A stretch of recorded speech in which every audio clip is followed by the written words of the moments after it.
మంచిదండి. తల్లోసుకున్నది నేను ప్రార్థన చేసుకున్న వాక్యంలోకి వెళ్దాం. పరిశుద్ధ మహాగండ ఘనమైన ఉన్నతమైన శ్రేష్టమైన నామానికి కృతజ్ఞతలు స్తోత్రాలు చెల్లిస్తున్నాను. మరొకసారి నైనా మా సజ్జీ లెక్కలు దాచినైనా నీ అపారమైన కృపలో భద్రపరిచి మరలా నైనా నీ సన్నిధిలో చేరినైనా నీ మాటలు వినడానికి నైనా మీరు ఇచ్చిన గొప్ప భాగ్యాన్ని బట్టి కృతజ్ఞతలు స్తోత్రాలు చెల్లించుకుంటున్నాను. ఇదిగోనైనా నీ విలువైన ఉన్నతమైన మాటలను మేము వెళ్ళబోతుండగా మా హృదయాలనైనా సిద్ధపరచుకొని నీ వాక్యంతో నేను మమ్మల్ని సరి చేసుకోగలుగుటకు నాయన మా హృదయాలనైనా నీ వాక్యంతో పురికొల్పబడటకు వాటి కృపను మహద్భాగ్యాన్ని మాకు అనుగ్రహించున్నాను. చెప్పనని నన్ను తగ్గించుకుని నీ వాక్యాన్ని హెచ్చించగలుగుటకు నేను మయమపరచగలుగుటకు వాటి కృపను మహద్భాగ్యం అనుగ్రహించమని క్రీస్తు వారి అతి పరిశుద్ధమైన నామమున ప్రార్థన మనం అడిగి వేడుకుంటాను తండ్రి. ఆమేన్. ఇప్పుడు వచ్చిన అందరికీ ప్రభువు రక్షణ క్రీస్తు నామములో వందనాలు తెలుస్తుందండి. మంచిది. ఈరోజు ఒక మీకు ముందటి ఆదివారంలో మనం దయ అనే దాని గురించి నేర్చుకున్నాము. ఈరోజు ఏంటంటే సహనం అనే దాని గురించి నేర్చుకున్నాం. ఫిలిప్పీలకు రాసిన పత్రిక 4:5 చూడండి. ఫిలిప్పీలకు రాసిన పత్రిక 4:5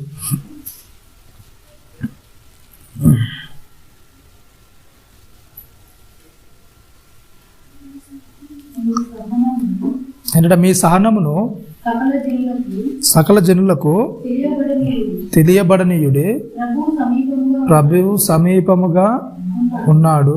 ఏంటంట చెప్తున్నాడు. ఏంటంటే మీ సహనం ఏంటంట సకల జనులకు తెలియబడనీయుడే ప్రభువు సమీపముగా ఉన్నాడు. సహనం అనే ఫుడ్ నోట్లో ఏమన్నదంటే చూడండి ఒకసారి ఏమనుంది. ఫుడ్ నోట్లో 2 అనేసి కింద అంకె రాసింది. ఏంటంట మృదుత్వము.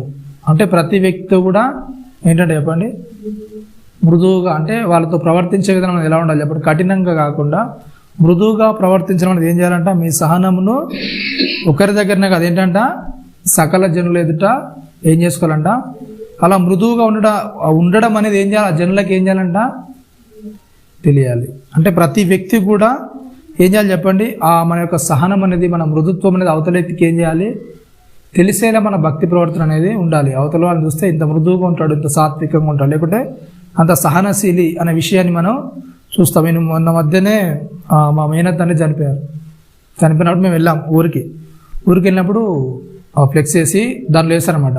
ఆమె గురించి వేస్తే మా సహనశీలి, అలాగే ఎగ్జాంపుల్ కొన్ని వేస్తూ ఆమె కింద రాసి మాకు ఆత్మకు శాంతి కలగాలి. ఓకేనా. మీరు ఎవరి గురించి అంటే ఆమె గురించి ఒక ఊరిలో సాక్ష్యం పడితే ఏంటంటే ఆమె గురించి ఇచ్చే సాక్ష్యం ఏంటంటే ఆమె సహనం గల వాళ్ళు ఎవరైనా సరే ఎవరి జోలు కూడా ఏం చేయరు, వెళ్ళారండి. చాలా మంచోళ్ళు, ఎవరితో కూడా గొడవలు పడే మనసు కాదు, ఎవరితో కూడా తగాదాలకు వెళ్ళే మనసు కాదు. ఒకవేళ వాళ్ళే తగాదకు వచ్చిన వాళ్ళు ఏం చేస్తారు, ఓర్చుకొని సర్దుకుంటారు తప్ప ఎట్లాంటి దానిలో కూడా ఏం చేయరు, గొడవలకు ముందుకెళ్ళి ఏం చేయరు. సై అంటే సై అని ఎప్పుడు కూడా ఉండే రకంగా అట్లాంటి జీవితాలు అనేవి వీళ్ళ జీవితాలు నేను చూడలేదు. అంటే మేము చనిపోయిన తర్వాత కూడా ఆమె సాక్ష్యం ఇస్తున్నారు. ఒకవేళ చెడుగా చనిపోయామనుకో వాళ్ళ గురించి సాక్ష్యం ఎలా ఉంటుంది, ఎట్లుంటో చెప్పండి. చాలా గయ్యాలండి, అవునా కదా, చాలా గయ్యాలండి. అసలు ఇంట్లో కోడలు నెగలలేకపోయేది, ఇంట్లో ఉన్న వాళ్ళు ఎవరిని కూడా నెగలలేకపోయేది. పోతూ ఇప్పుడు ఏం చేసింది, వెళ్ళిపోయిందని ఏం చేస్తారు, ఒక నింద అనేది ఆమె మీద, ఒక అపకీర్తి అనేది ఆమె మీద ఉండిపోతుంది. అంటే మనిషి వెళ్తూ తీసుకెళ్ళేది ఏంటంటే తన యొక్క మంచి మృదుత్వం అనేది, అంటే అవతల వ్యక్తిలో మనం ఎలా ప్రవర్తిస్తున్నాం, మన భక్తి ప్రవర్తన అనేది ఎలా ఉంది అంటే ఆమెకంటే క్రీస్తు అంటే ఏంటో తెలియదు. అంటే తెలియని వ్యక్తే జనాల ముంగట ఆమె ఒక మృదుత్వం గలది, ఒక సాత్వికం గలది, లేకుంటే ఒక సహనం గలది అని ఒక వ్యక్తి పొగుడుతున్నారంటే క్రీస్తుని అర్థం చేసుకున్నాం మనం, క్రీస్తుని తెలుసుకున్నాం మనం. మరి మన జీవితాలు ఎలా ఉండాలి చెప్పండి. అవునా. బ్రతుకున్నప్పుడు ఆమె గురించి అలాగే సాక్ష్యం ఉంది, చనిపోయిన తర్వాత కూడా సాక్ష్యం అనేది అలాగే నిలబెట్టుకున్నాం వెళ్ళిపోయింది. బ్రతుకున్న మనం క్రీస్తు కొరకు, అంటే క్రీస్తు ఎలాగైతే చనిపోయాడు నేను కూడా అలాగే చనిపోయాను, క్రీస్తు ఎలాగైతే లేపబడ్డాను నేను కూడా లేపబడ్డానని చెప్తున్న మన జీవితాల్లో ఎంతవరకు మరి అవతల వరకు మన సహనాన్ని చూపడానికి ఇష్టపడుతున్నాం,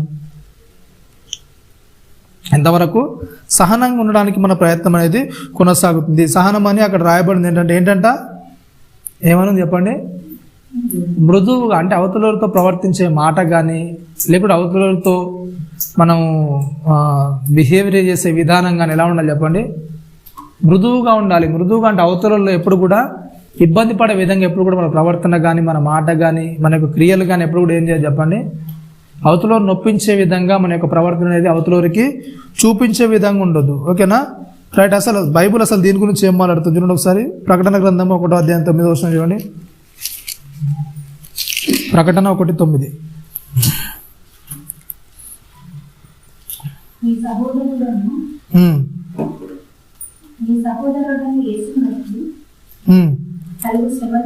కలుగు శ్రమలోను రాజ్యములోను సహనములోను పాలివాడనైనను యోహానను నేను దేవుని వాక్యం నిమిత్తమును యేసును గురించిన సాక్ష్యం నిమిత్తమును పద్మాస దీపమున పరవాసనైతే ఏంటంటే శ్రమలోను రాజ్యములోను సహనములోను పాలివాడనైన యోహానను నేను ఏంటంట దేనిలో పాలివారే ఉండాలి, దేవుని వాక్యంతో ఎప్పుడైతే మనం కట్టబడుతున్నామో దేంట్లో పాలివారే ఉండాలంటే చెప్తున్నాడు అక్కడ. ఏంటంట శ్రమల్లోను రాజ్యంలోను అలాగే ఏంటంట సహనములోను క్రీస్తుకి ఎలా అయితే ఏదైతే సహనం ఉందో ఆ సహనంలో కూడా మనం ఏమై ఉండాలి చెప్పండి, ఏం చేయాలి? ఆ క్రీస్తుకి ఏదైతే సహనం ఉందో ఆ సహనాన్ని మన కూడా అవతల వ్యక్తి కనబరిచే విధంగా ఉండాలి. ఓకేనా? రైట్. తీతుకు రాసిన పత్రిక 2:2 చూడండి. తీతుకు రాసిన పత్రిక 2:2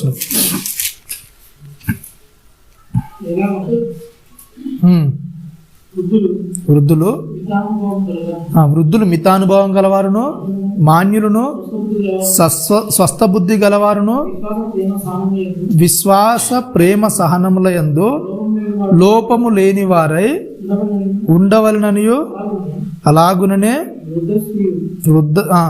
ఏంటంట లోపం లేని వారే ఉండాలి. ఫుట్ నోట్లో లోపం లేని వారే ఉండాలంటే ఏమన్నా చెప్పండి, ఏంటంటే సహనము కలిగి ఉండాలంటే లోపం లేని వారు ఉండాలంటే ఎట్లా ఉండాలంట, ఏంటంటే ఆరోగ్యం గలవారే ఉండాలి. ఆరోగ్యం గలవారే ఉండాలంటే ఆరోగ్యం గలవారే ఉండడం అంటే ఏంటి చెప్పండి, దేంట్లో ఆరోగ్యం గలవారే ఉండాలని చెప్తున్నాడు అక్కడ. విశ్వాస ప్రేమ సహనముల యందు ఆరోగ్యం గలవారే ఉండాలి. ఏంటంటే చెప్పండి, విశ్వాస ప్రేమ సహనముల యందు ఆరోగ్యం గలవారిగా ఉండాలి. ఓకేనా? ఆరోగ్యంగా ఉన్న వ్యక్తి ఎలా ఉంటాడు మరి? ఫస్ట్ అనారోగ్యంగా ఉన్న వ్యక్తి ఎలా ఉంటాడు చెప్పండి. అనారోగ్యంగా ఉన్న వ్యక్తి ఎట్లుంటాడో తెలిస్తే మనకు ఆరోగ్యంగా ఉన్న వ్యక్తి ఎట్లుంటాడో తెలుస్తుంది. అవునా కదా? అనారోగ్యంగా ఉన్న వ్యక్తి ఉన్నాడు అనుకోండి, ఒకవేళ ఫర్ ఎగ్జాంపుల్ జ్వరం వచ్చింది అనుకోండి, అన్నం తినగలుగుతారా మీరు? ఎట్లుంటుంది నోటికి అది? అంటే అన్నం అనేది మంచిదా లేకుంటే మనకు చెడుదా అది? అవునా కదా? అంటే ఆరోగ్యానికి అంటే మనకు బలం ఇవ్వడానికి శక్తి ఇవ్వడానికి ఆహారం కావాలి. కానీ ఏంటి చెప్పండి, ఏదైతే మనకు ఒక అనారోగ్యం వచ్చిందో ఆ అనారోగ్యం కారణంగా లోపల బలం ఇచ్చేదైనా సరే ఏం చేస్తుంది చెప్పండి, అది మన నోటికి ఎలా కొడుతుంది? చేదు. దానికి గల కారణం ఏంటి చెప్పండి, మనకు అనారోగ్యం రావడం వల్ల ఆ అనారోగ్యం కారణంగా ఏమైందంటే మన నోటికి ఏమవుతుంది, మనకు బలంనిచ్చేది కానీ లోపలికి వెళ్ళాలంటే ఏమైపోతుంది చెప్పండి, అది చేదుగా మారిపోతుంది. ఎప్పుడైతే విశ్వాస ప్రేమ సహనంలో మనం సరిగా అర్థం చేసుకోవడంలో మిస్ అవుతామో, లేకుంటే ఆ అవతల వ్యక్తి పట్ల ఆ అనారోగ్యకరంగా మనం ఉంటామో, అవతల వ్యక్తి మనకు అంటే దగ్గర సంబంధి అయినా మనకు రక్త సంబంధి అయినా ఇంకా ఏ విషయాలైనా సరే అతడు మంచి వ్యక్తి అయినా సరే మనకి ఏమవుతుంది చెప్పండి, ఎట్లా కనబడతారు మనకు ఆ వ్యక్తులు? ఎట్లా కనబడతారు? వాని దృష్టికి వాడు సరైనడే కావచ్చు. కాబట్టి నీకు అనారోగ్యం ఉందనుకో అవతల వ్యక్తి ఎలా కనబడతాడు? ఎట్లా కనబడతాడు చెప్పండి? అవతల వ్యక్తి రైట్ పర్సన్ అయినా అవతల వ్యక్తి కరెక్ట్ పర్సన్ అయినా సరే నీ అనారోగ్యంగా ఉంటే అవతల వ్యక్తి ఎలా కనబడతాడు నీకు? ఎట్లా కనబడతాడు చెప్పండి? అంటే నీది సరిగా నీ భక్తి జీవితం అనేది సరిగా పెరగకుంటే, నువ్వు భక్తిలో సరిగా ఎదగకుండా ఉన్న పరిస్థితిలో ఉంటే అవతల వ్యక్తి నీకు ఎలా కనబడతాడు? సరి అయినా కనబడదు. అంటే అది దానికి తప్పు అతడు కాదు. ఎవరంట కారణం? ఎవరు చెప్పండి? లోపం కలిగి నువ్వు ఉన్నావు కనుక అవతల వ్యక్తిలో కూడా నువ్వు ఏం చేస్తావు? ఎప్పుడైతే ఒక వ్యక్తిలో లోపాలు ఉంటాయో, దేనిలో లోపము? సహనములో అలాగే విశ్వాస ప్రేమలో ఎప్పుడైతే మనలో లోపం అనేది వస్తుందో అప్పుడు ఏం చేస్తామంటే చెప్పండి, ఏం చేస్తాం మనం? బయట భౌతికంగా ఆరోగ్యంగానే ఉంటాం, కానీ ఏదైతే దేవుని వాక్య విషయం ఉంటుందో ఆ వాక్య విషయం ఏమవుతుందో చెప్పండి, వాక్య విషయం అంటే ఏదైతే మన వాక్యాన్ని పాటించే విషయం వస్తుందో ఆ విషయంలో ఎలా ఉంటుంది చెప్పండి, మన యొక్క ఆత్మీయ పరిస్థితి అనేది అనారోగ్యకరంగా ఉంటుంది. అంటే ఏదైతే చెయ్యాలో మనకు తెలుసు, ఎలా ప్రవర్తించాలో తెలుసు, ఎలా నడుచుకోవాలో తెలుసు, కానీ అది అలా నడుచుకోకుండా ఎప్పుడైతే మన భక్తి ప్రవర్తన దాన్ని దాటి ముందుకు వెళ్తుందో అట్లాంటి వారిని బైబిల్ ఏమంటుంది ఏంటంట, అనారోగ్యులు అంటుంది. అంటే ఆరోగ్యం సరిగా లేనివారు. దేంట్లో ఆరోగ్యం సరిగా లేనివారు? ఆత్మీయతలో సరిగా ఆరోగ్యం లేనివారు. ఓకేనా? ఎప్పుడైతే మన బుద్ధి అనేది పెరుగుతుంది, ఎప్పుడైతే క్రీస్తులోనికి వచ్చి మన సంవత్సరం అనేది గడుస్తుంటుందో ఆ గడిచిన కొద్ది ఏం చేయాలి చెప్పండి, మనం ఏం చేయాలంట, మితానుభవం అనేది నేర్చుకోవాలి. ఒక వృద్ధుల గురించే మాట్లాడతలేడు ఇక్కడ, ఒక వృద్ధుల గురించే మాట్లాడుతుంది. ఎప్పుడైతే మనం క్రీస్తులోనికి వచ్చామో మన అనుభవం అనేది ఏం చేయాలి చెప్పండి, మన అనుభవ పరిస్థితి అనేది పెరుగుతూ ఉండాలి. ఆ పెరుగుతున్నప్పుడు ఏంటంటే ఆ సహనంలో విశ్వాస ప్రేమలు ఏం చేయాలి చెప్పండి, ఆ సహనం అనేది మనకు పెరుగుతూ ఉండాలి. ఓకేనా? మాన్యులు, స్వస్థ బుద్ధి గలవారు, విశ్వాస ప్రేమలు ఏంటంట, సహనములు యందు లోపం లేనివారు. అంటే అవతల వ్యక్తి చూసి నిన్ను ఇదేనా నీ సహనము అనే పరిస్థితికి, ఇదేనా నీ ఓర్పు అనే పరిస్థితి ఒక వ్యక్తితో మనం చెప్పించుకునే పరిస్థితుల్లోనికి ఎప్పుడు కూడా ఏం చేయాలి చెప్పండి, క్రీస్తులోనికి ఎదుగుతున్నాం మనం, అట్లాంటి పరిస్థితుల్లోనికి ఎప్పుడు కూడా వెళ్ళడానికి ఇష్టపడుతుంది. ఎందుకంటే చాలా జాగ్రత్తగా ఉండాలి. సహనం అనేది ఏంటి చెప్పండి, దేవుడు ఏమని చెప్తున్నాడు, సహనాన్ని ఏంటంటే లోపం, అట్లాంటి దాంట్లో ఎప్పుడు కూడా ఏంటి చెప్పండి, సహనం విషయాల్లో ఎప్పుడు కూడా ఏం చేద్దంట, లోపం అనేది ఉండొద్దు. ఎప్పుడైతే నీకు క్రీస్తులోనికి వచ్చిన మొదటి రోజులు ఉన్నాయో అప్పుడు నీకు కొద్దిగా అప్పటి నుంచి నేర్చుకుంటున్నావు. నువ్వు ఒక సంవత్సరమా, 2 సంవత్సరాలు, 2.5 సంవత్సరాల ఇట్లా రాగానే ఏం చేయాలి చెప్పండి, నీకు ఏమవుతుంది, ఆ క్రీస్తులోనికి ఎదగడం అనేది నేర్చుకోవాలి. అవునా కదా? ఒక సంవత్సరం ఒక స్టడీ చేస్తున్నావు అంటే దాంట్లో ఏం చేస్తావు నువ్వు, ఒక సంవత్సరమా లేకపోతే ఒక 3 నెలల ఏదైనా ట్రైనింగ్కి వెళ్తున్నావు అంటే దాంట్లో ఏం చేస్తావు నువ్వు, ఉత్తీర్ణత అనేది సాధిస్తావు. అవునా కదా? దాని గురించి నీకు మొత్తం అనేది తెలిసిపోతుంది. అవునా? ఒక్కోసారి మిస్టేక్ అవుతుండొచ్చు, కానీ ఏం చేస్తావు, దాన్ని మరలా సరిదిద్దుకోవడానికి నీకు అవకాశం అనేది ఉంటుంది. అట్లానే సహనం విషయంలో అంటే దేవుడు ఏదైతే మనకు చేయమంటున్నాడో ఆ విషయాలు కూడా ఏంటంటే లోపం లేని వారికి ఉండడానికి ప్రయత్నం చేయాలి ఎప్పుడు కూడా. అట్లాంటి విషయం ఏదైతే మనం చేయాల్సిన పరిస్థితి ఉందో ఆ విషయాలు ఏం చేయాలంట, లోపం అనేది రాకుండా మన మట్టుకు అనుకోకుండా జరిగితే ఏం చేయలేం, కానీ ఏంటంట తెలిసి ఏం చేయొద్దంట, ఏం చేయొద్దు చెప్పండి, అట్లాంటి పరిస్థితుల్లోనికి మనము వెళ్ళొద్దని చెప్తున్నాడు. ఓకేనా? రైట్. ఇంకేంటంటే కొరింథీయులకు రాసిన మొదటి పత్రిక 6వ అధ్యాయం 7వ వచనం చూడండి. కొరింథీయులకు రాసిన మొదటి పత్రిక 6వ అధ్యాయం 7వ వచనం.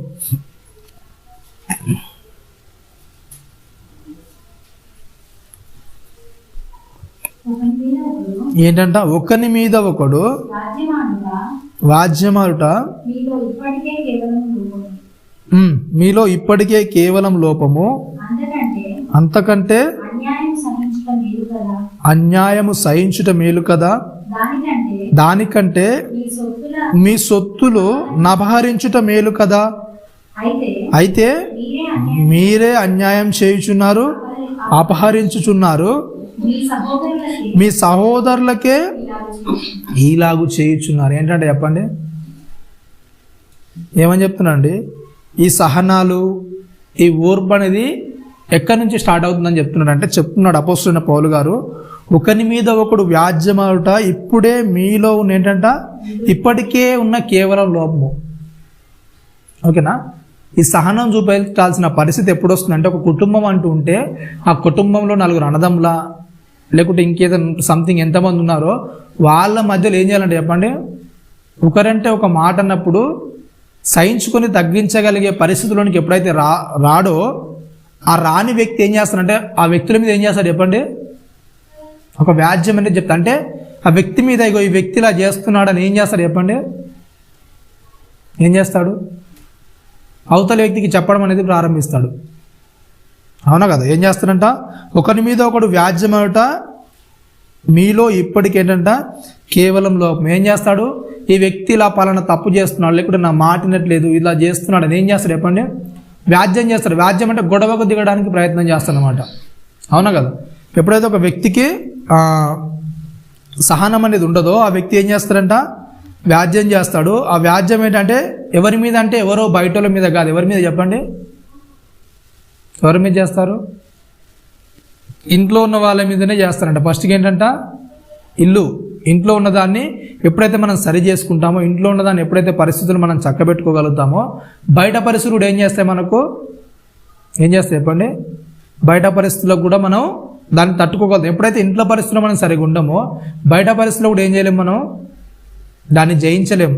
కాబట్టి ఏంటంటే మనలో ఉన్న అంటే కేవలం మీలో ఉన్న లోపం ఏంటంటే వ్యాజ్యం. ఇంట్లో ఒకరినొకరు తట్టుకోలేని సహించలేని పరిస్థితి ఏంటంటే ఆ దౌర్భాగ్యమైన పరిస్థితి. ఒకరి మీద ఒకరు అనుకోవడం, ఒకరి మీద ఒకరు వ్యాజ్యం పడడం, ఒకరినొకరు తిట్టుకోవడం, ఇట్లాంటివన్నీ చేయడం ఏంటంటే అది చాలా దౌర్భాగ్యమైన పరిస్థితి అని చెప్తూ, అంతకంటే ఏంటంటే చెప్పండి అలా తిట్టుకోవడము ఇట్లాంటి పరిస్థితులన్నీ చేయడం కంటే ఏంటంటే చెప్పండి ఏమని చెప్తున్నాడు అక్కడ, అన్యాయం సహించుట ఏంటంటే చెప్పండి సహనం అంటే ఏంటంటే ఏం చేయాలంటే చెప్పండి, అన్యాయాన్ని ఏం చేయాలంట, ఏం చేయాలి చెప్పండి, అన్యాయాన్ని సహించాలి. సహనం అంటే ఏంటంటే ఒకవేళ మనకు అన్యాయం జరుగుతుంది, అవతలడు మన మీద ఊరికనే అభాండాలు వేస్తున్నారా, లేకుంటే నిందలు వేస్తున్నారా, మన మీద వ్యాజ్యం చేస్తున్నారా, దాన్ని బట్టి ఏం చేయాలంట, ఏం చేయాలి చెప్పండి, సహించాలని చెప్తున్నాడు. ఇంకేంటంట సహించాలి. ఒకవేళ సహించకుంటే దానికంటే మీ సొత్తులు అపహరించబడుట మేలు కదా. దేని విషయాల్లో మీకు సహనం అనేది లోపిస్తుంది, సహనం అనేది ఎందుకు రావట్లేదు, దేని విషయాల్లో గొడవ వస్తుంది, ఎందుకు వస్తుంది చెప్పండి, గొడవడానికి గల కారణాలు ఏంటి, ఎందుకు వస్తాయి గొడవలని, ఎందుకు వస్తాయండి మీకు తెలుసో లేదో, యూట్యూబ్ ఛానల్లో కానీ న్యూస్ మీడియాలో కానీ మొన్నటిదాకా కొద్దిగా రచ్చ అనేది నడుస్తున్నాను కదా మోహన్ బాబు ఫ్యామిలీ గురించి. దేనికి కారణం ఏంటి, కారణాలు ఏంటి చెప్పండి, ఏంటంట డబ్బులు, ఆస్తి, అవును కదా. గొడవ, ఆ సహనం అనేది కోల్పోయే పరిస్థితి ఎప్పుడు వస్తుందంటే ఎప్పుడైతే ఒక ఆస్తి దగ్గరికి ఒక డబ్బు దగ్గరికి వస్తుందో ఆ పరిస్థితిలోనికి వస్తాను ఏం చేయాలి చెప్పండి, ఏం చేయాలంట, అంతకంటే ఏంటంటే చెప్పండి ఏం చేయండి, మీ సొత్తు ఏం చేయాలంట వదిలేయడం మేలని చెప్తున్నాడు. ఒకవేళ గొడవ పడి నేను తెగించి తెచ్చుకుంటాను, అందరి ముంగట నేను తిట్టేస్తాను, బరి తెగిస్తాను అనే పరిస్థితుల్లో మీరు వెళ్ళడం కంటే, క్రీస్తుని తెలుసుకున్న తర్వాత అట్లాంటి దానిలో మీరు వెళ్ళడం కంటే ఏం చేయండి చెప్పండి, మీ నింద భరించండి, అన్యాయం భరించండి, అవసరమైతే మీ సొత్తును వదిలేసుకోండి. దానివల్ల ఏం చేయదు చెప్పండి, ఏం చేయదు, మీకు ఏం ఇబ్బంది కాదు. ఒకవేళ మీ సొత్తు ఎందుకంటే అది మీరు సంపాదించింది కాదు. తగాదాలు ఎప్పుడు వస్తాయంటే సంపాదించిన దాని గురించి ఏది కూడా తగాదు కదా, అవునా కదా. అది మీరు సంపాదించింది ఏదో మీకు రావాల్సింది అంతే, అవునా కదా. మీరు కష్టపడి సంపాదించింది కాదు, తల్లిదండ్రుల నుంచి వచ్చిందా లేకుంటే తాతల నుంచి వచ్చిందా, దాని ద్వారా మీరు బతకరు, అవునా కదా. మీకంటూ సొంతకు ఏదో ఒకటి ఉంటుంది, మీకంటూ సొంతంగా ఏదో ఒకటి చేసుకుంటూ ఉంటారు, అవునా. దేవుని కృపను బట్టి అది ఏదో ఒకటి జరిగిస్తూ ఉంటారు.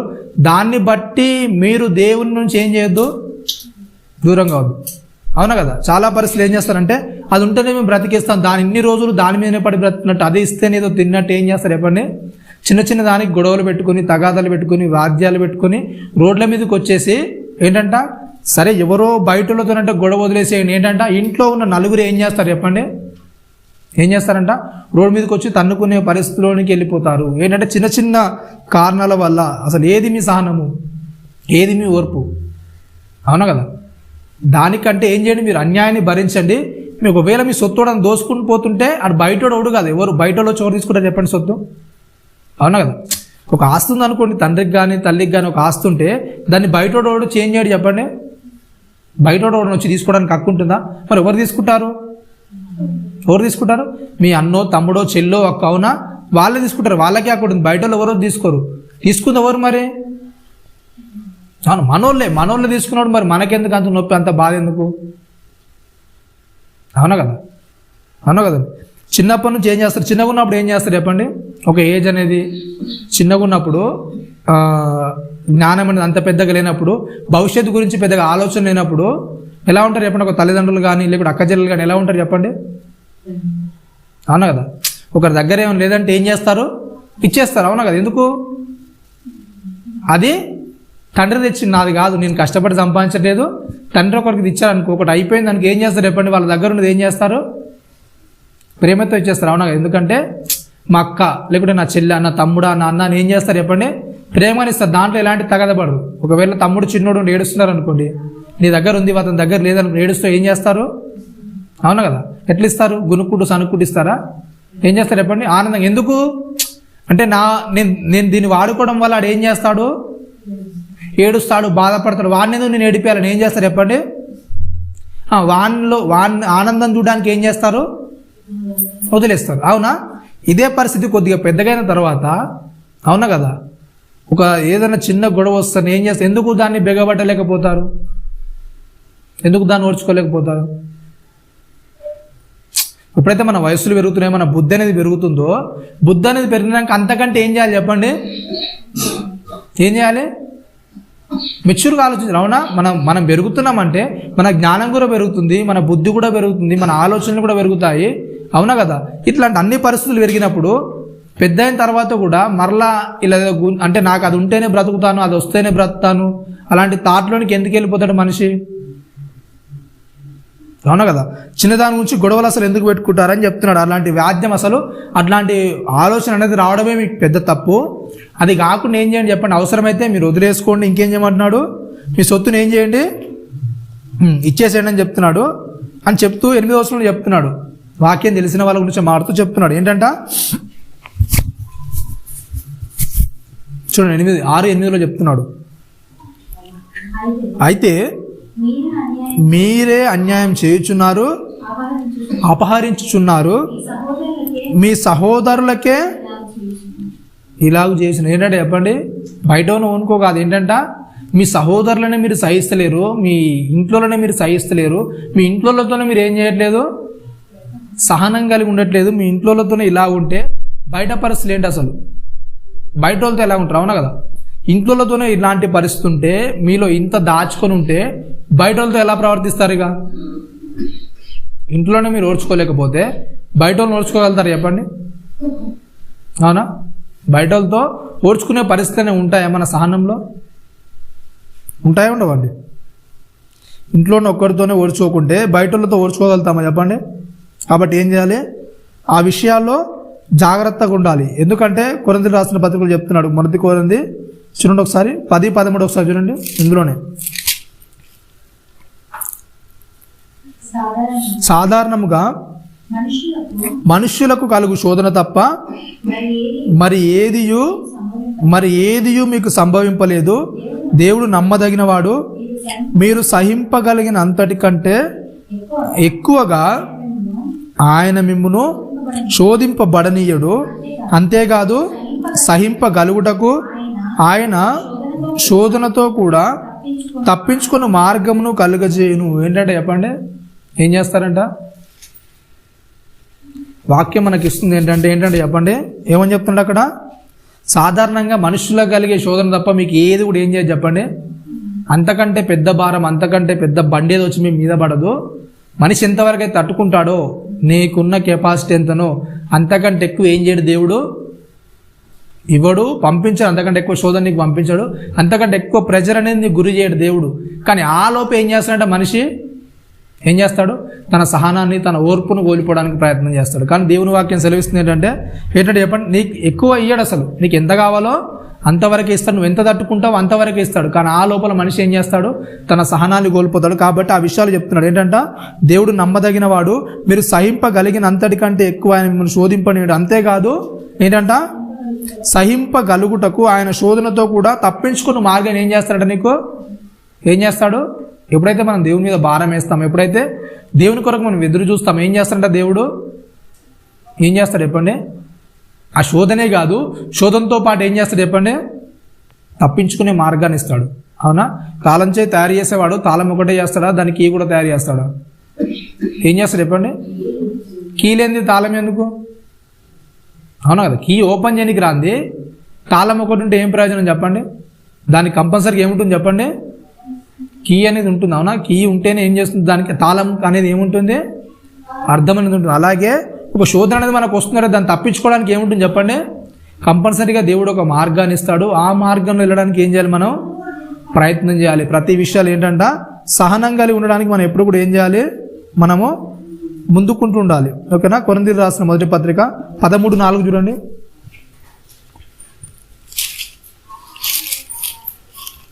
మనకు తెలిసిన విషయమే. 13:4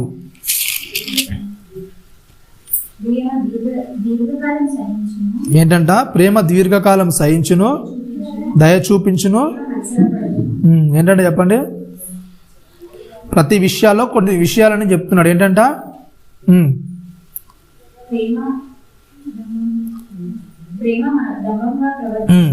ప్రేమ. ఓకేనా? వీటన్నిటి గురించి ప్రేమ సహనం ఏంటి చెప్పండి, రెండు కూడా ఏంటి చెప్పండి, దగ్గరగా ఉన్న పోలికలు. ఎప్పుడైతే ఒక వ్యక్తిని విశ్వాస ప్రేమ విషయం ఏంటి చెప్పండి, తీతుకు రాసిన పత్రికలు నేర్చుకున్నాం మనం. విశ్వాస ప్రేమ విషయంలో ఏం చేయాలంటే మనం లోపం లేని వారై ఉండాలి. విశ్వాస ప్రేమ సహన విషయంలో ఏంటంట లోపం లేని వారే ఉండాలి. అంటే అట్లాంటి ప్రేమ సహనం రెండు కలిసిన చోట ఏవైతే మనకు ఉండకూడని లక్షణాలు కొన్ని ఇక్కడ చెప్తున్నాడు. 13:4 ఏంటంట చెప్తున్నాడు. ప్రేమ దీర్ఘకాలం ఏంటంట ఏం చేస్తుంది చెప్పండి. ఒకవేళ ఎప్పుడైతే మనలో ప్రేమ అనేది వృద్ధి చెందుతుందో, ఎప్పుడైతే మనం సహించడం అనేది నేర్చుకుంటాం, అది ఏం చేస్తుందంట దీర్ఘకాలం ఉంటుందని చెప్తున్నాడు. ఇంకా ఏం చేస్తుందంట, అవతల వ్యక్తిని ఏం చేస్తుంది చెప్పండి, దయ అనేది చూపిస్తుంది. ఇంకేంటంట ఏం చేయదంట, ఏం చేయదు చెప్పండి. ఎప్పుడు కూడా అవతల వ్యక్తిని ఏం చేయదు. ఎప్పుడైతే మనలో సహనం అనేది వృద్ధి చెందుతూ ఉంటుందో అవతల వ్యక్తిని ఏం చేయదు చెప్పండి, మత్సరం అనేది రాదు. మత్సరం అంటే ఏంటి చెప్పండి. 1 కొరింథీ 13:4.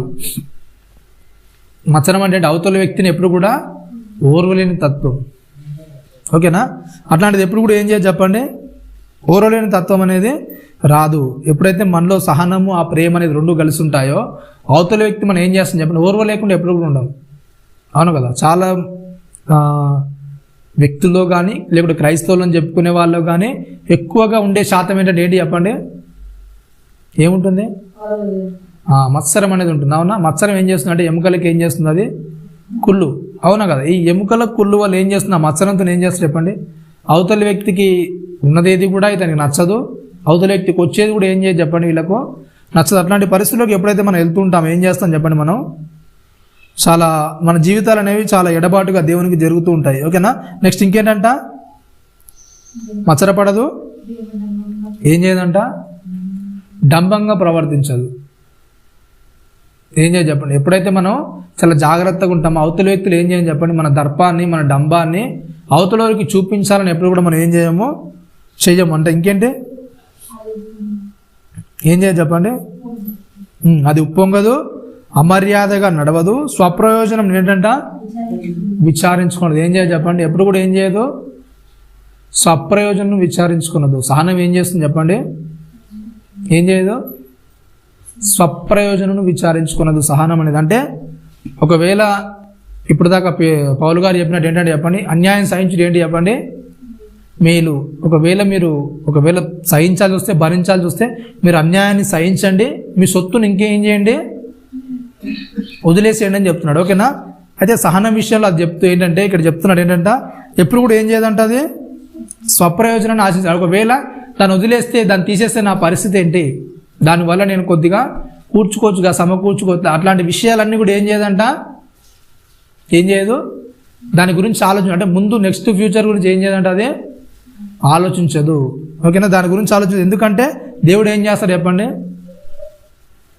అన్ని విషయాలు కూడా ఏం చేస్తాడు, దేవుడు మనకు తోడుగా ఉంటాడు. ఎప్పుడైతే ఆ విషయాన్ని మనం నమ్ముతామో ప్రతి విషయాలు కూడా ఏం చేస్తుంది చెప్పండి, ఏం చేస్తాం, మనం వదిలిపెట్టడానికి ఎప్పుడు కూడా మన చేయి అనేది ముందుగా ఉంటుంది, పట్టుకోవడానికి కాకుండా. ఇంకా చూడండి, త్వరగా కోప్పడదు,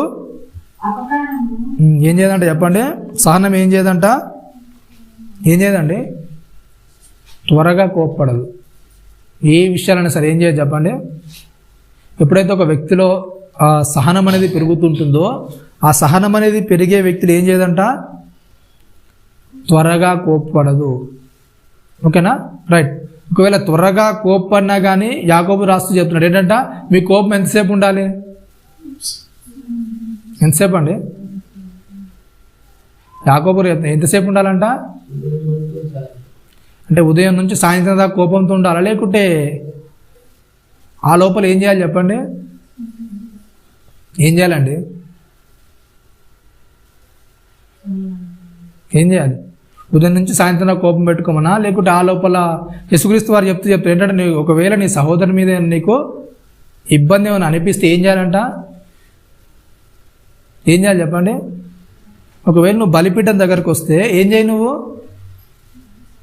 బలి అర్పించడానికి వస్తే ఫస్ట్ ఏం చేయి, నువ్వు ఆ బలిని పక్కన పెట్టేసి ఫస్ట్ ఏం చేయి, నీ సహోదరునితో వెళ్ళి నువ్వేం చేయి, ఫస్ట్గా ఏం చేయని చెప్తున్నాడు చెప్పండి, సమాధానం. అవునా, ఒక వ్యక్తితో ఎప్పుడైతే మనం సమాధానంగా ఉండమో, సహనంగా ఉండమో, ఫస్ట్గా దాన్ని ఏం చేసుకోవాలి, మనం దాన్ని సరి చేసుకోవాలి. ఎప్పుడైతే మనకు ఏదైతే మనస్పర్ధలు ఉన్నాయో, ఏవైతే గొడవలు ఉన్నాయో దాన్ని ఏం చేసుకోవాలి. యాకోబు గారు చెప్తేమో ఉదయం నుంచి సాయంత్రం లోపల ఏం చేయాలి, సాయంత్రం దాకా గొడవ పెట్టుకోని కాదు.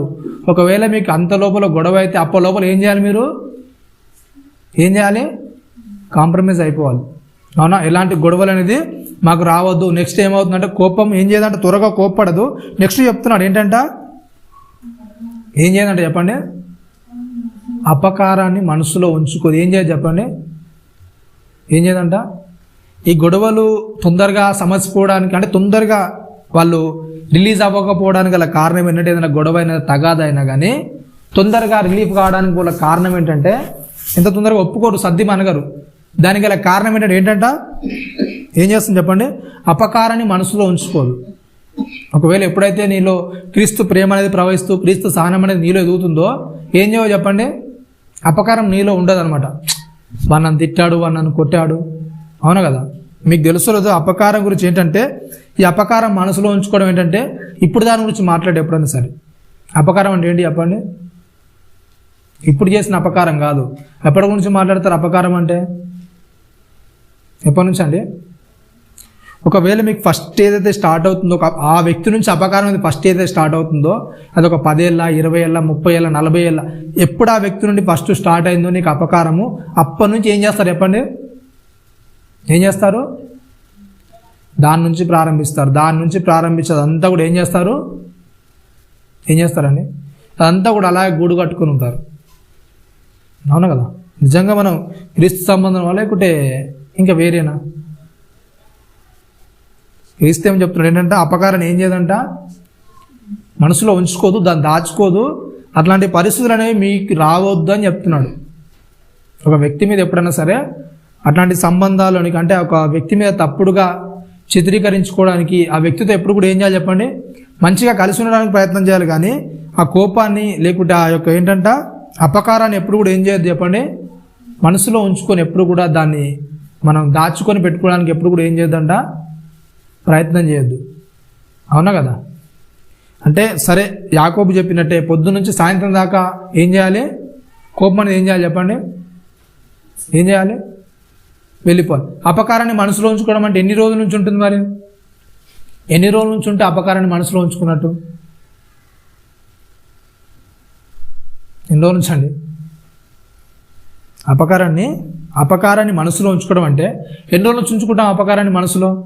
యాకోబు గారు చెప్పినట్టన్నా సరే, పొద్దున్న సాయంత్రం వరకు అన్నా సద్దు మనిగిపోతుందా మరి, ఏళ్ళు అలాగే ఏర్లు బారుకుంటూ వెళ్ళిపోతుందా, ఏం చేస్తున్నాం చెప్పండి. దేవుని వాక్య విషయంలో ఎప్పుడైనా సరే ఏం చేయాలి చెప్పండి, చాలా జాగ్రత్త. ఎప్పుడైతే దేవుని వాక్యానికి మనం విలువిస్తామో, మన ప్రవర్తన, మన జీవితము, మన భక్తి అంతా కూడా ఏం చేస్తుంది చెప్పండి, మారుతుంది. ఎప్పుడు దేవుని వాక్యానికి విలువిస్తున్నాడు, ఎప్పుడైతే మనం వాక్యానికి విలువిస్తామో, దేవుడు నాతో మాట్లాడుతున్నాడు ఎప్పుడైతే మనం దానికి విలువిస్తామో, అప్పుడు ఏం చేస్తాం, మన బ్రతుకు అనేది మారుతుంది. వాక్యానికి విలువకుండా మన సొంతానికి, మన ఇష్టానికి, లేకుంటే మన అపకారాలకు, మన మనసులో ఉంచుకున్న కక్షలకు, క్రోధాలకు ఎప్పుడైతే దానికి విలువిస్తాం, మనం దేవుని వాక్యానుసారంగా ఏం చేయాలని చెప్పండి, మనము వెళ్ళలేము. ఒకవేళ వెళ్తున్నాం అనుకుంటే ఏంటి చెప్పండి, మన భ్రమ మాత్రమే, అంతే. ఎప్పుడైతే మనం దేవుని వాక్యానుసారంగా వెళ్ళాలనుకుంటామో, మనలో వచ్చే లక్షణాలు ఏంటంటే ఏం చేస్తుందంటే, అది దీర్ఘకాలం సహిస్తుంది, అవతల వారితో డంబంగా ఉండదు, దయ చూపిస్తుంది. అవునా, అవతల వారిని మత్సరం అనేది ఉండదు. ఏదో అపకారాన్ని ఇంకా మనసులో ఉంచుకొని ఏదో టార్గెట్ చేసే విషయాలని మనలో ఏం చేయవు చెప్పండి, ఏం చేయవు, ఎప్పుడు కూడా ఉండవు. ఓకేనా. ఇంకేంటంట, మనసులో ఉంచుకున్నదు 6వ వచనంలో 13:6, దుర్నీతి విషయమై సంతోషపడక సత్యమునందు సంతోషపడు. ఏంటంటే చెప్పండి, దుర్నీతి విషయమై ఏం చేయదంట, దుర్నీతి విషయమై సంతోషపడక సత్యమునందు ఏంటంటే చెప్పండి, దుర్నీతి విషయమై సంతోషపడ్డం అంటే ఏంటి,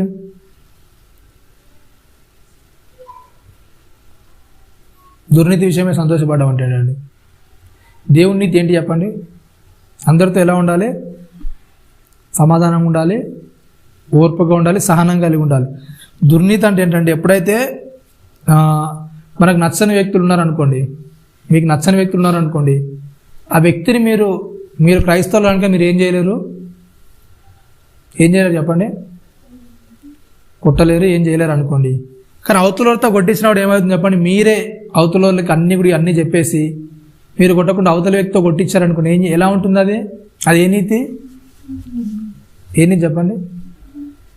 అంటే క్రైస్తవులు కూడా ఏం చేస్తారు చెప్పండి, దుర్నీతి విషయంలో ఏం చేస్తారు చెప్పండి, సంతోషం. అంటే మనం ఏం చేయలేము, కానీ ఏం చేయొద్దు, మనం క్రైస్తవులము, మనం ఏమనొద్దు, మనం ముట్టొద్దు, కానీ ఏం చేయాలి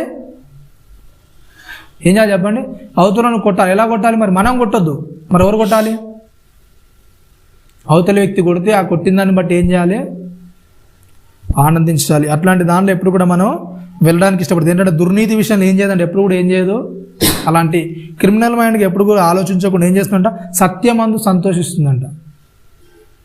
సత్యానికి ఏం చేస్తుంది చెప్పండి, ఆ సత్యంలో సంతోషించడానికి, ఆ సత్యంతో ఉండడానికి ఎప్పుడు కూడా ఏం చేస్తుంది చెప్పండి, సత్యంగా ఉండడానికి అది ఇష్టపడుతుంది. 7వ వచనంలో చెప్తున్నాడు, అన్నింటికీ తాళును, అన్నింటినీ నమ్మును, అన్నింటినీ కూడా ఏం చేస్తుందంట, నిరీక్షించును. అన్నింటిని కూడా ఏం చేస్తుంది చెప్పండి, నిరీక్షిస్తుంది. ఎప్పుడు కూడా ఏం చేస్తుంది చెప్పండి, ఆ నిరీక్షణ అనేది కలిగి ఉంటుంది. ఇంకేంటంట, అన్నింటినీ ఓర్చును. ప్రేమ శాశ్వత కాలం ఏంటంట, ఏం చేస్తుంది చెప్పండి. ఎప్పుడైతే ఒక వ్యక్తిలో మనం పెంపొందించుకుంటామో సహనము, అది ఎల్లకాలం కూడా ఏం చేస్తుంది చెప్పండి, నీకు ఏం చేస్తుంది, ఎప్పుడు కూడా ఉంటూ ఉంటుంది, నీతో శాశ్వతంగా ఉంటుంది. అది శాశ్వతంగా నిన్ను పైకి తీసుకొని వస్తుంది. ఎప్పుడైతే నువ్వు సహనము, భక్తి, ప్రేమ విషయాల్లో పెరుగుతుంటావో అది ఎప్పుడు కూడా ఏం చేయదు చెప్పండి, నేను ఎంత మాత్రం కూడా ఏం చేయదు, తక్కువ చేసేదిగా ఉండదు. 10 మందిలో ఎప్పుడు కూడా నిన్ను నామూషి చేయదు, సిగ్గుపరిచి. ఎప్పుడైతే దేవుని వాక్యానికి మనం విలువిస్తామో ఆ దేవుని వాక్యాన్ని బట్టి మనకు 10 మందిలో ఎట్టి పరిస్థితి అవతలలో వచ్చి మనల్ని తిట్టినా, ముఖం మీద ఉమ్ముంచినా కానీ ఏమవుతుంది చెప్పండి, మనం సిగ్గుపడే పరిస్థితి అనేది దేవుడు తెప్పించాడు. మీరు అనుకుంటారు అవతలో 4 మాటలు అంటే నేను తక్కువ అయిపోతాను, నేను లోకు అయిపోతానేమో, అవతలో నన్ను ఏదో అంటే నేను చిన్న చూపు అయిపోతానేమో అని మీరు అనుకుంటారు. కానీ దేవుడు ఎట్టి పరిస్థితుల్లో కూడా తన కొరకు సహించిన వారికి ఏం చేయడు చెప్పండి, ఏం చేయడు, అన్యాయం చేయడు. ఓకేనా? మిమ్మల్ని వదిలేసి మీరు ఒక చేతగాని వాడనే ముద్ర మీ మీద ఏం చేయడు చెప్పండి, విడిచిపెట్టేవాడుగా దేవుడు ఎప్పుడు ఉండడు. దాన్ని బట్టి మీ కీర్తి అనేది, మీ యొక్క హెచ్చింపు అనేది అది పెరుగుతుంది తప్ప, దేవుని వాక్యాన్ని బట్టి ఎప్పుడైతే మనం తగ్గించుకుంటామో ఆ తగ్గింపును బట్టి మనకు పేరు అనేది, ఘనత అనేది పెరుగుతుంది తప్ప, ఆ తగ్గింపును బట్టి ఎప్పుడు కూడా నీకు ఏం చేయదు చెప్పండి, అపకీర్తి అనేది రాదు. ఓకేనా? దేవుని వాక్యాన్ని బట్టి ఎప్పుడైతే సహనము, ప్రేమ, నమ్మకం కలిగి మనం ఎప్పుడైతే జీవితాలు జీవిస్తామో ఎప్పుడైనా సరే దేవుడు మనల్ని ఏం చేస్తాడు చెప్పండి, ఉన్నతమైన ప్రదేశంలో ఉంచుతాడు, ఉన్నతంగా ఉంచుతాడు. ఎప్పుడైతే ఆయన వాక్యానికి విరుద్ధంగా ఎప్పుడైతే మనం ప్రయత్నం చేస్తామో మనం 10 మంది నూలలో ఉంటామో, 10 మంది చెయ్యి అనే విధంగా మన జీవితాలనే ఉంటాయి. దేవుని వాక్య ప్రకారంగా బ్రతుకుతే ఏం కాదు మనకు. ఒకవేళ మనం నిందను భరించిన, అన్యాయాన్ని భరించినా కానీ ఏమవుతుంది చెప్పండి, ఎలాంటి ఇబ్బంది కూడా మనకేముండదు. అదే మనం దేవుని వాక్యాన్ని దాటేమని చేసామనుకుని ఏమవుతుంది చెప్పండి, నిందలు, అవమానాలు, ఇబ్బందులు. అవునా కదా? అవతలలో చూసే వాళ్ళకి బాగుంటుందేమో, కానీ ఏంటి చెప్పండి, దేవుని నమ్మావని చెప్పుకుంటున్నాం అంటే ఏమవుతుంది చెప్పండి, దేవుని నామానికి అది ఏమవుతుంది, అది కలంకంగా మారుతుంది. కాబట్టి సహనం గురించి ఇంకా అనేక విషయాలు ఉన్నాయి, దాన్ని ముందటి ఆదివారం నేర్చుకున్నాం. కాబట్టి ఎప్పుడైనా సరే ఏం చేయాలి చెప్పండి, మనం అవతలి వ్యక్తులతో సహనంగా ఉండడానికి, ప్రేమ కలిగి ఉండడానికి ఆ విషయాల్లో మనం ఏం చేయాలి చెప్పండి, ఎప్పుడు కూడా ముందుగా ఉండాలి. ఆ విషయాల్లో ఎప్పుడు కూడా ఆరోగ్యవంతులుగా ఉండాలి.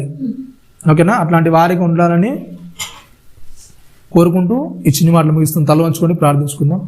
పరిశుద్ధుడా, మహాగణుడా, నాయన నీ ఘనమైన ఉన్నతమైన శ్రేష్టమైన నామానికి కృతజ్ఞతలు, స్తోత్రములు చెల్లిస్తున్నాను. నాయన విన్న మాట నాయన మా హృదయంలో నిక్షిప్తమైన నీ కొరకు నాయన ముందుకు వెళ్ళగలుగుటకు, నాయన నీలో ఫలించగలుగుటకు అటు కృపను మహాద్భాగ్యాన్ని అనుగ్రహించింది. నాయన విన్న మాట నేను నిష్ప్రయోజనం కాకుండా మాలో నూతన జీవాన్ని, నాయన ఉజ్జీవాన్ని తెచ్చిన ఆయన నీ కొరకు పురిపల్పబడలాగున నీలో నాయన ఫలించగలుగుతున్నాను. అటు కృపను మాకు అనుగ్రహించింది. నాయన జరగనున్న బలను, పాఠ్యంతులను తోడుగా ఉండి నీకు మహిమకరంగా జరిగించినట్టు కృపను మహాద్భాగ్యం మాకు అనుగ్రహించమని క్రీస్తు వారి అతి పరిశుద్ధమైన నామమున ప్రార్థన మనలో వేడుకుంటున్నాం. అందరికీ